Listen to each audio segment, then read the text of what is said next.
Hello students, question number 21 from JEE Main 2022. 25 June, shift 2.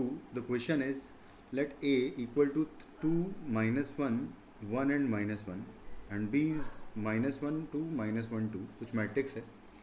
और then the number of elements in the set NM where NM belongs to 1, 2, 3, 4 से लेकर 10 तक, और जो कि इस इक्वेशन को सेटिस्फाई करे, है ना, मतलब कि n times a to the power n plus m times v to the power n equal to identity matrix आना चाहिए.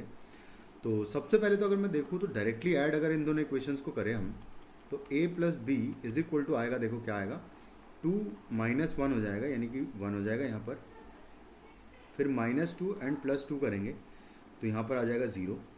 1 माइनस 1 करूँगा तो आएगा 0, और यहाँ पर हो जाएगा 2 माइनस 1 यानी कि 1 आ जाएगा. मतलब डायरेक्टली ऐड कर रहे हैं तब भी ये क्या बन रहा है, आइडेंटिटी मैट्रिक्स बन रहा है. यानी कि n और m की वैल्यू अगर देखें दोनों की, तो इस सिचुएशन में क्या हो गई, 1 हो गई, है ना. n equal to m equal to 1 जो है इसको सेटिस्फाई कर रहा है. उसके बाद अगर मैं देखूं तो मैं अगर डायरेक्टली स्क्वायर करूं दोनों का, है ना, स्क्वायर करके एक बार चेक करें अगर, तो ए स्क्वायर इज इक्वल टू क्या आएगा. ए स्क्वायर निकालते समय हम लोग क्या करेंगे, इसका 2 इंटू माइनस 2, 2 माइनस 2, 1 माइनस 1 का मल्टीप्लिकेशन सेम इसी मैट्रिक्स में अगर कर दूँ तो 2 माइनस 2, 1 माइनस 1 में, तो यहाँ पर क्या आएगा, देखो फर्स्ट एलिमेंट आएगा 2 माइनस 1 का मल्टीप्लिकेशन में 2 1 में करूँगा तो आएगा 4 माइनस 2, यानी कि वापस 2 आ जाएगा यहाँ. फिर 2 माइनस 1 का मल्टीप्लिकेशन इधर भी करेंगे तो सेम यहाँ भी माइनस 2 आ जाएगा. देखो एक बार माइनस 4 एंड प्लस 2 हो जाएगा तो माइनस 2 आ जाएगा यहाँ पर, और बाकी दोनों एलिमेंट भी बिल्कुल सेम आ जाएगी, यानी कि वापस सेम मैट्रिक्स आपको मिल गई, ए स्क्वायर. और अगर ए स्क्वायर सेम मिल गया और बी स्क्वायर भी यहाँ पर आप जब करोगे बी की पावर कुछ भी करोगे तो देखो माइनस 1 2, क्योंकि ये मैट्रिक्स भी एक सेम आने वाली मैट्रिक्स है. जब मैं इसको इसी में मल्टीप्लाई करूँगा तो यहाँ से आ जाएगा माइनस 1 2 का मल्टीप्लिकेशन माइनस 1 में करेंगे तो माइनस माइनस तो प्लस 1 हो जाएगा, एंड माइनस 2 होगा तो माइनस 1 फिर से आ जाएगा. और माइनस 1 2 का मल्टीप्लिकेशन में 2 2 में करूँगा फिर से तो माइनस 2 एंड प्लस 4 होगा तो प्लस 2 आ जाएगा यहाँ पर. उसके बाद फिर नेक्स्ट एलिमेंट में माइनस 1 2 का मल्टीप्लिकेशन फिर से उसी तरीके से करूँगा तो माइनस 1 2 आपको वापस मिल जाएगा.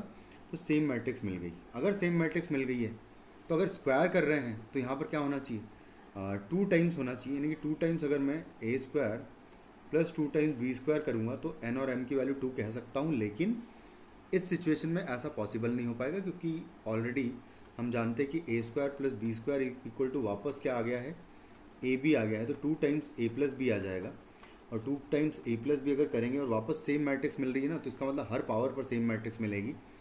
तो ये एक्चुअली अगर मैंने कुछ भी डिफरेंट वैल्यू ली एन और एम की, तो मतलब ये कि ए की पावर एन और बी की पावर एन, तो वापस बी ए और बी मैट्रिक्स दोनों वापस आ रही है. तो यहाँ पर आ जाएगा A N times A plus M times B equation बन जाएगी ये.